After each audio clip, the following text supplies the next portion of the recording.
ಚಿಕ್ಕಮಗಳೂರಿನಲ್ಲಿ ಮಳೆಯಿಂದ ರಸ್ತೆಗಳೇ ಸಂಪೂರ್ಣವಾಗಿ ಮಾಯವಾಗಿವೆ. ಕೋಡಿ ಬಿದ್ದ ಬೃಹತ್ ಅಯ್ಯನ ಕೆರೆ, ಮದಗದ ಕೆರೆ ಕೋಡಿ ಬಿದ್ದು ಸಾವಿರಾರು ಎಕರೆ ಗದ್ದೆ ಜಲಾವೃತ ಆಗಿದೆ. ರಸ್ತೆ ಮೇಲೆ ನೀರು ಹರಿತಾ ಇದ್ರು ಬೈಕ್ ಹಾಗೂ ಕಾರು ಚಾಲನೆ ಮಾಡ್ತಾ ಇರುವಂತಹ ದೃಶ್ಯವನ್ನ ನೀವು ನೋಡ್ತಾ ಇದ್ದೀರಿ. ರಸ್ತೆನೇ ಕಾಣಿಸ್ತಾ ಇಲ್ಲ. ಅಡಿಕೆ ತೋಟದಲ್ಲೂ ಎದೆ ಮಟ್ಟಕ್ಕೆ ನೀರು ಹರಿತಾ ಇದೆ. ಅಡಿಕೆ ತೋಟಗಳ ಪರಿಸ್ಥಿತಿ ಕಂಡು ಮಾಲೀಕರು ಒಂದು ಕಡೆ ಕಂಗಾಲಾಗಿದ್ದಾರೆ.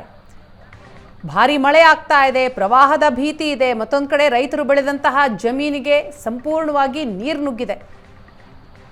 ಮಳೆಯಿಂದ ವಾಣಿಜ್ಯ ಬೆಳೆ ಜೊತೆಗೆ ಆಹಾರ ಬೆಳೆಯೂ ನಾಶವಾಗಿದೆ.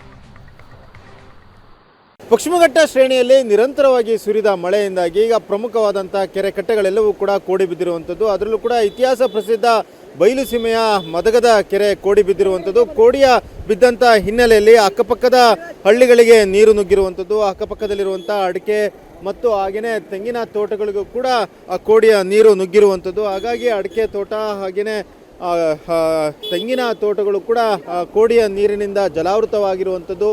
ಇತಿಹಾಸ ಪ್ರಸಿದ್ಧ ಕಡೂರು ತಾಲೂಕಿನ ಇತಿಹಾಸ ಪ್ರಸಿದ್ಧ ಮದಗದ ಕೆರೆ ಏನಿದೆ ಅದು ಜನಪದ ಹಾಡಿನಲ್ಲೂ ಕೂಡ ಬಂದಿರುವಂಥದ್ದು.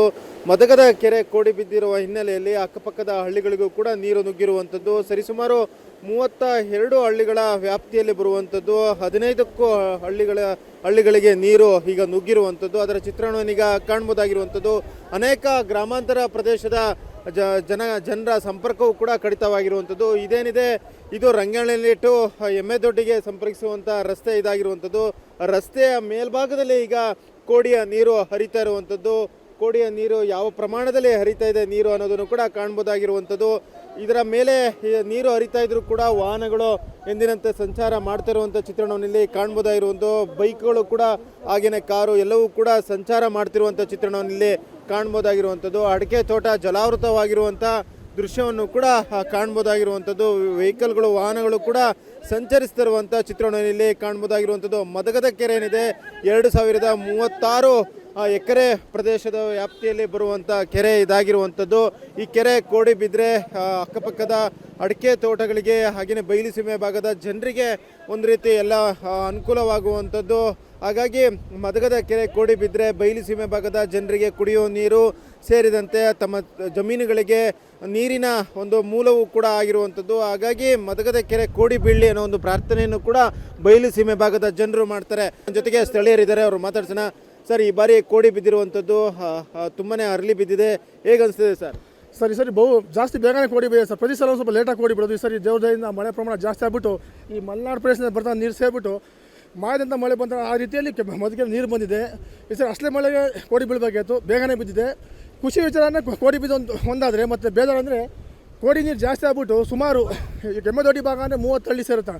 ಆ 30 ಹಳ್ಳಿ ಅನುಕೂಲ ಸುಮಾರು ಗೋಲ್ರಟ್ಟಿ, ಲಕ್ಕನಹಳ್ಳಿ, ಮುಸ್ಲಾಪುರ, ಶ್ರೀರಾಮ್ಪುರ ಅಂತೇಳಿ ಮಳೆ ಪ್ರಮಾಣ ಜಾಸ್ತಿ ಆಗ್ಬಿಟ್ಟು ಕೋಡಿ 3 ಕಡೆ ಮಡಬಾಯಿ 3 ಕಡೆ ನೀರು ಬಿಡ್ತಾ ಇರೋದು. ಬೀರು ಸೈಡ್ ಹೋಗ್ಲಿಕ್ಕೆ ಈ ಕಡೆ ಬುಕ್ಸಾರ ಹಾಗೂ ಈ ಕಡೆ ಚಾನಲ್ ಒಂದು ಚಾನಲ್ ನೀರು ಜಾಸ್ತಿ ಆಗ್ಬಿಟ್ಟು ಮಡಬಾಯಿ ಹೊಡೆದಿದ್ದಾರೆ. ಅದಕ್ಕೆ ನೀರು ಪ್ರಮಾಣ ಫುಲ್ ಜಾಸ್ತಿ ಆಗ್ಬಿಟ್ಟಿದೆ. ಫುಲ್ ನೀರು ಏನಾಗಿದೆ ಸರ್, ರೋಡ್ ಫುಲ್ ಬ್ಲಾಕ್ ಆಗ್ತಿದೆ. ಆ ಕಡೆಯಿಂದ ಯಾರು ಬಿಡ್ತಾ ಇಲ್ಲ. ಕೆರೆ ನೋಡ್ಲಿಕ್ಕೆ ವೀಕ್ಷಣೆ ಯಾರು ಸದ್ಯಕ್ಕೆ ಯಾರಂತೂ ಬಿಡ್ತಾನೆ ಇಲ್ಲ. ಇದು ತೋಟ ಫುಲ್ ನೀರು ನುಗ್ಗಿದೆ. ಸುಮಾರು 90% ತೋಟ ಎಲ್ಲ ಮುಳುಗಡೆ ಆಗ್ಬಿಟ್ಟು ನೋಡಿ. ಇಲ್ಲಿ ನೀರಿನ ರಸ್ತೆನೂ ಅಷ್ಟೇ ನೋಡಿ, ನೀವು ನೋಡ್ತಿದ್ದೀರಾ, ರಸ್ತೆನೂ ಹೋಗ್ಲಿಕ್ಕೆ ಆಗ್ತಾ ಇಲ್ಲ. ಅಷ್ಟು ತೊಂದರೆ ಆಗ್ತದೆ ಜನಗಳಿಗೆ. ಮದಗದ ಕೆರೆಯ ಕೋಡಿ ನೀರಿನಿಂದಾಗಿ 15ಕ್ಕೂ ಹಳ್ಳಿಗಳ ಸಂಪರ್ಕ ಈಗ ಕಡಿತವಾಗಿರುವಂಥದ್ದು. ಆದರೂ ಕೂಡ ಜನರು ಕೋಡಿಯ ನೀರಿನ ಮೇಲೆ, ರಸ್ತೆ ಮೇಲೆ ಹರಿತಿರುವಂಥ ನೀರಿನ ಮೇಲೆ ಸಂಚಾರ ಮಾಡ್ತಿರುವಂಥದ್ದು. ಮದಗದ ಕೆರೆ ಕೋಡಿ ಬಿದ್ದಿರುವಂಥದ್ದು ಬಯಲುಸೀಮೆ ಭಾಗದ ರೈತರಿಗೆ ಹರ್ಷ ಮೂಡಿಸಿದೆ. ಚಿಕ್ಕಮಗಳೂರಿನ ಕ್ಯಾಮ್ರಾಮನ್ ಶ್ರೀಕಾಂತ್ ಜೊತೆಗೆ ಆಲ್ದೂರ್ ಕಿರಣ್, ಏಷ್ಯಾನೆಟ್ ಸುವರ್ಣ ನ್ಯೂಸ್.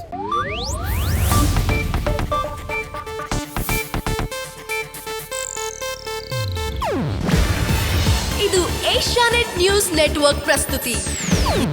ನೀವು ನೋಡ್ತಿದ್ದೀರಾ ಏಷ್ಯಾನೆಟ್ ಸುವರ್ಣ ನ್ಯೂಸ್.